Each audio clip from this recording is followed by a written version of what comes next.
प्रलय और कयामत या सामूहिक विनाश सब एक साथ पूरी की पूरी प्रजाति धरती से गायब हो जाती है। इसे समझने की शुरुआत हम पहले विनाश से करते हैं। लगभग 443 मिलियन साल पहले पहला प्रलय आया था। इसे एन ऑर्डोविसिन कहा गया है। इस दौरान धरती पर जितना पानी था सब बर्फ में बदलने लगा। समुद्रों से बाहर ठंड से जीव मरने लगे।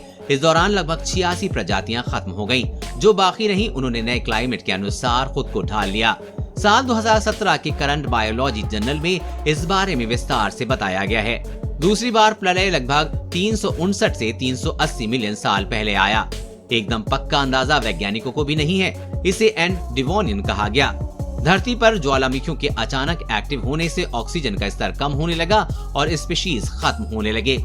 ये इतना भयानक था कि तब मौजूद 75% से ज्यादा प्रजातियां खत्म हो गयीं। इस दौरान कई मछलियां और कोरल खत्म हुए। दिलचस्प ये रहा कि छोटे कद और वजन वाली स्पीशीज जैसे टेट्रापाइड बच गए। यहाँ से एम्फिबियन, रेप्टाइल और मैमल का बंटवारा शुरू हुआ। अब बात करते हैं तीसरे प्रलय की, जिसे एन पर्मियन कहते हैं। लगभग 251 मिलियन साल पहले हुए इस सामूहिक विनाश के जिम्मेदार साइबेरिया के ज्वालामुखी थे। वो फटने लगे। समुद्र और हवा में जहर और एसिड फैलने लगा।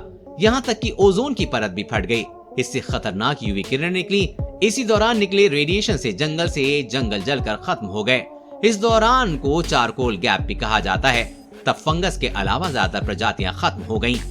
लगभग 210 मिलियन साल पहले चौथी बार धरती पर तांडव मचा, जिसे एन ट्रिएसिक दौर कहा गया है। इस बार भी ज्वालामुखी फटे, लेकिन साइबेरिया में नहीं बल्कि धरती की बाकी जगहों पर। इस विनाश में तब मौजूद लगभग 80% खत्म हो गए। बचे तो डायनासोर और क्रोकोडाइल के पूर्वज, जिन्हें क्रोकोडिलोफॉर्म्स नाम दिया गया है। आखिरी और पांचवा सामूहिक विनाश एन क्रिटेशियस कहलाया है। ये वही समय है जब डायनासोर धरती से गायब हो गए। लगभग 65.5 मिलियन साल पहले आए इस प्रलय के थ्योरी पर लंबे समय से बहस चल रही है कि आखिर इसकी वजह क्या थी। इस दौरान एक एस्टेरॉइड धरती से टकराया, ये बात सभी जानते हैं, लेकिन क्या उसके टकराने भर से ऑक्सीजन खत्म हो गया? क्या उसकी वजह से डायनासोर जैसी मजबूत प्रजाति खत्म हो गई?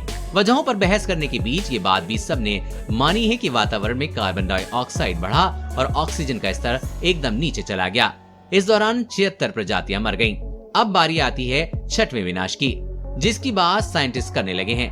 ये कैसे होगा, क्यों और कब होगा? 90 की शुरुआत में मशहूर जीवाश्म वैज्ञानिक रिचर्ड लीके ने चेताया था कि इंसान ही छठवें विनाश के जिम्मेदार होंगे।